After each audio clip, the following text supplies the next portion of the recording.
Hello sa inyo! For today's video, tayo ay magka-camping ulit. Yung pormahan namin ngayon, ewan, parang ako pupunta lang ng market.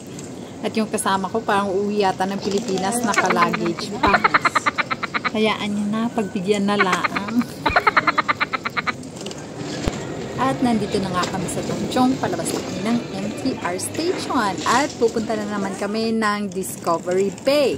At dito sa Tongchong, dito kami sasakay na papunta sa Discovery Bay. Ito yung bus number. And fast forward na, nandito na nga kami sa Discovery Bay sa North Plaza sa may beach. At ito na nga, nagsiset up na kami ng tent. At yung kay Best Shrimps na set up na niya dahil nauna siyang pumunta dito dahil kumuha siya ng space. Dahil ngayon ay 4 days ang holiday, for sure maraming tao ang pupunta dito at magka-camping din. At ito yung sa amin, malapit na din matapos. At after nung sa amin, tinulungan na rin namin yung kay manager na tent para mabilis matapos.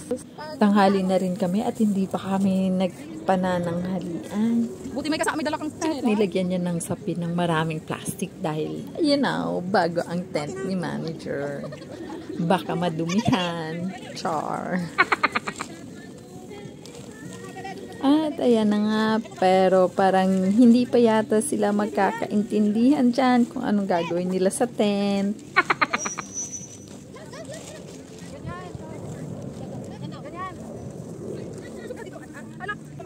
Ayan na, tinulungan na ni Sia kasi parang hindi pa makuha-kuha kung paano pag-set up ng tent.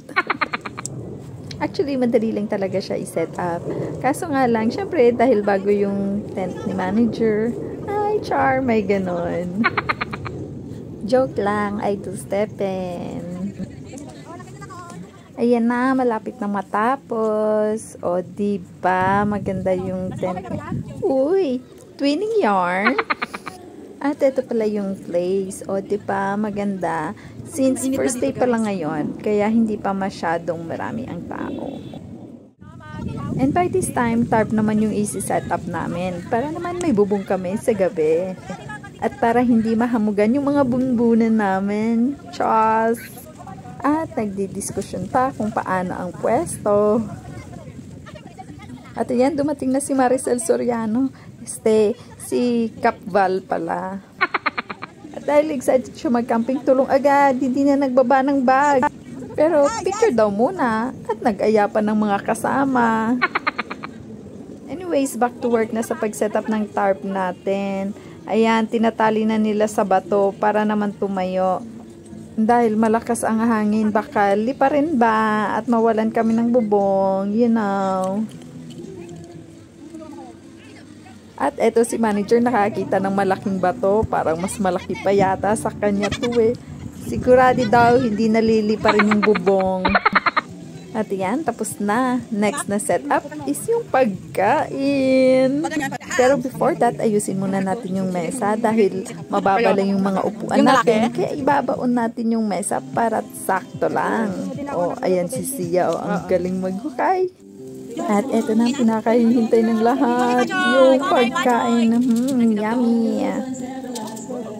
Actually, gutom na ang lahat dyan. Dahil anong petsa na. Hapon na, wala pa rin kaming lunch. So, habang sila ay nagluluto, ako ay taga-video lang. Ayan, sila. At eto naman si Irene. Siya yung naka-assign sa spring roll. Sarap. Parang, sakto lang yung ano. Sige, sarapan mo ang pagluto ha, Pepe. At dahil maliit ka, maliit lang din ang lutuan mo, bebe. Starter. And dito naman, taga-arrange ng pagkain. Dapat naka-plating daw. Social. Mukha nang masarap. Ito daw yung pang-entry nila mamaya. Abangan natin. Ay, contest yarn. Nagtanong talaga siya, baka daw magkamali siya. At ito naman yung second batch na pagluluto. Ay, may isang vlogger na naligaw. Sige, manager, i-mex mo ng husto yan. Magaling at naka-gloves pa. At ito naman yung designer ng grupo. Aba, designer. May ganun. Sige, be, sarapan mo ang pag-ayos ng pagkain natin pag hindi yan masarap. Sige eto na, mukhang masarap. I can't wait. Trust. At sa isang handaan, hindi talaga mawawala ang picturean bago ang kainan. Mauuna muna yung picture bago ka kumain Akala ko makakain na ako. May pahabol pa pala na picture. Ay, at last, makakain na din.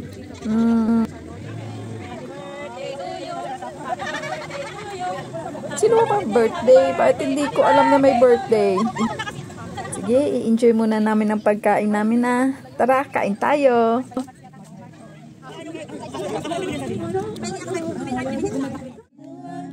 At syempre, tapos na ang kainan. Kantahan na naman. And since ako ay makaka-copyright, pasensya na pero tatanggalin ko ang music. Hindi nyo na maririnig ang magaganda naming mga boses.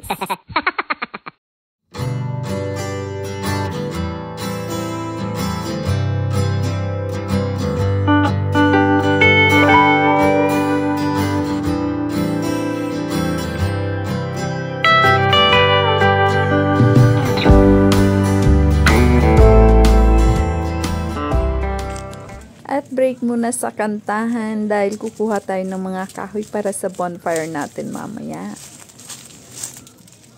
Hindi naman tuyo yan. Naka-attach pa yan sa kahoy.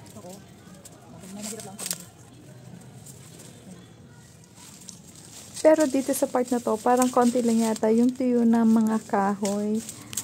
At puro maliliit lang yung mga nakukuha namin. Meron?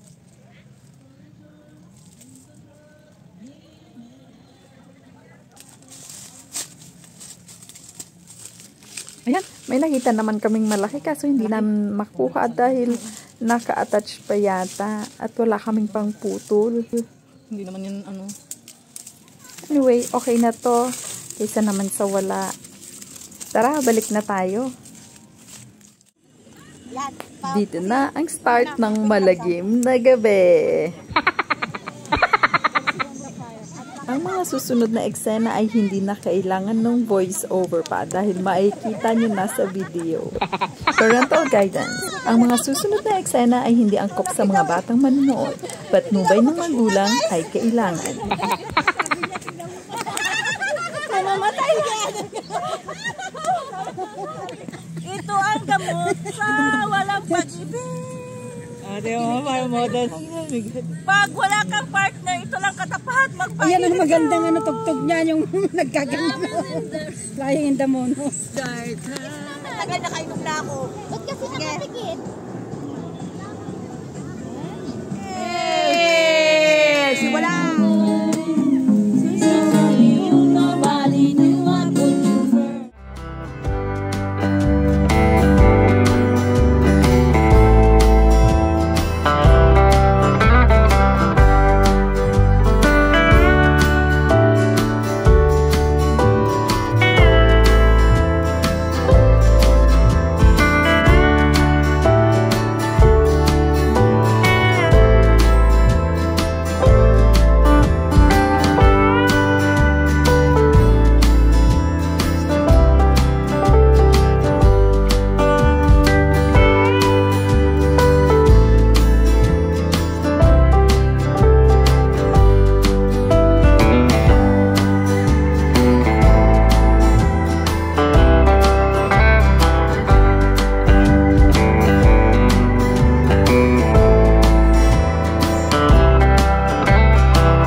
And by this time, madaling araw na dahil napagod na kami sa pagtotong eats, eto magha-hotpot na naman kami dahil nagutom kami. And by this time, kaming apat na lang ang nag-hotpot dahil yung iba umuwi na at hindi pwede silang mag-overnight. At yung isa naman namin kasama, si Rema, ayun, tulog na dahil yata nalasing. Kaya tinulugan na lang kami. And so far, nag-enjoy naman yata ang lahat sa araw na ito. And hoping sa susunod ulit na makapag-banding ang buong YTC team. Sa sobrang lamig dyan, tamang-tama lang ang aming pag-hotpot at kami ay nainitan talaga ng husto. Si manager dyan ay busy-busy naman sa kanyang pagpopop. Kain ka na, manager. Uy, kami nakasampung bowl na. Ikaw wala pa. Sige, manood lang muna kayo dyan ha at kami ay kakain.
So, hanggang dito na lang muna. I hope nag-enjoy kayo sa aming camping. Bye! So, ulitin!